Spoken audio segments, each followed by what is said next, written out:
So I updated my faith in humanity chart today. It's at 2, which is good.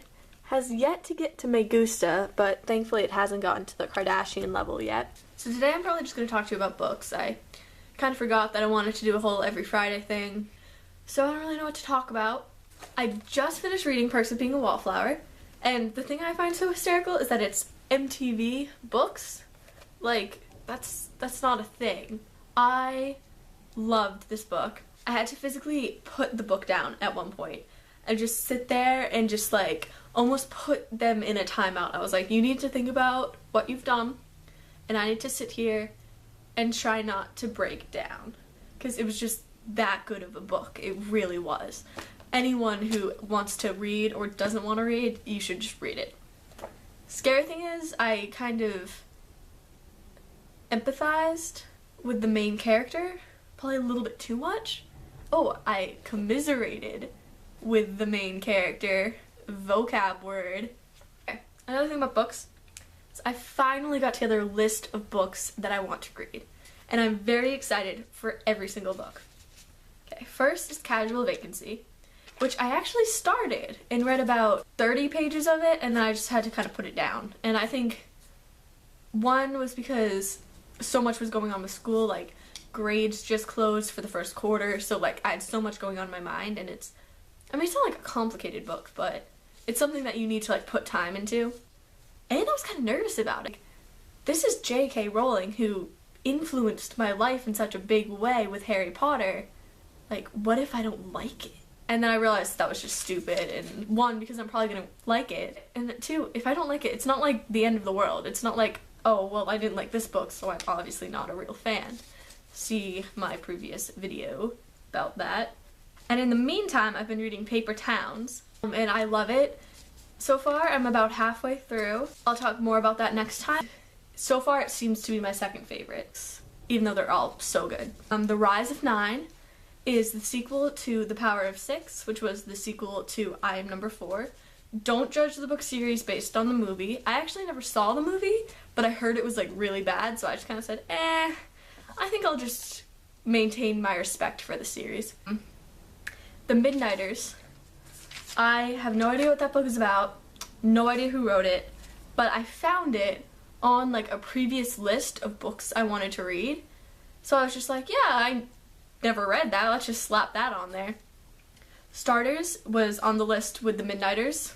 Okay, Wicked, because I saw the play and loved it, and then I tried to read the book a couple of years ago and didn't understand anything that was going on because I was younger. So now I think I'm ready to read that. Maze Runner. Actually, my Spanish teacher told the class about this one in Spanish, and I'm not very good at Spanish, but it sounded good. Okay, The Girl with the Dragon Tattoo. I just want to see what all the hype's about, basically. Sherlock Holmes, because I've had such a respect for that character, and I'd love to see it in its original setting and form. I'd love to reread 1984, because that is probably my favorite book, and I've only read it once. And I love rereading books. Like, that's probably one of my favorite things to do. I Captured the Castle is a book that my boyfriend Tucker gave me, and I've been trying to read it for months, and then just kind of like stepping away from it and coming back. I'm like halfway through, and it's very well written, but I don't care about the characters, I don't care about the plot, and I'm just having trouble with it.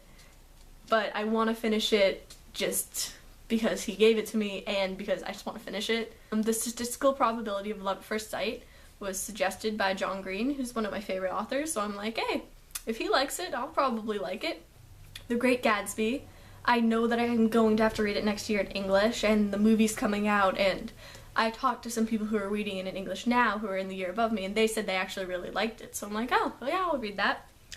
Divergent.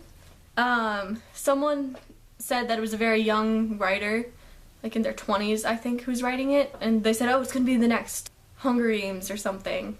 So I said, oh, yeah, I'll check that out, and like, it's their first book, and I always love to kind of see an author in their first book, and then maybe in a couple of years see like their second or third book and like how much they've improved. Game of Thrones, once again, I want to know what all the hype's about. The Road is another one of those books that I've tried to get into about 3 times, and I've just had trouble with it. And I think it's because of the way it's written. Now, there isn't a lot of punctuation where there should be punctuation. And I'm not trying to be like a grammar Nazi or anything, it's just like, I don't know what you're trying to convey right now. But it's also very critically acclaimed, so I want to read it. Fahrenheit 451. The first line was pretty good. I think it was like, burning books has always been a pleasure. So that's interesting to read about in a book. And I want to read Hamlet, but don't be impressed. I'm going to go on SparkNotes and read the easy version of this. I really loved the story of Romeo and Juliet and found it extremely interesting. And I loved the story of A Midsummer Night's Dream and found it really interesting. But I just had trouble with the Shakespearean, and so I'm like, oh, this story sounds very interesting. So I'm just gonna try to get the story and then maybe try to read the Shakespearean once I kind of know what's supposed to be going on. And then The Red Tent, because my mom told me that she liked it, and she doesn't like a lot of books, so it must be a really good book. Have you read any of those books? Tell me in the comments, and hopefully I'll kind of keep people up to date over how I'm doing with these, and that'll be really fun. Okay, bye. I have a normal social life. Don't just talk to my camera all the time. I have friends. Oh my god. Okay, so spout is here. I put my mouth here and then tipped it. But I didn't spill, so we're good.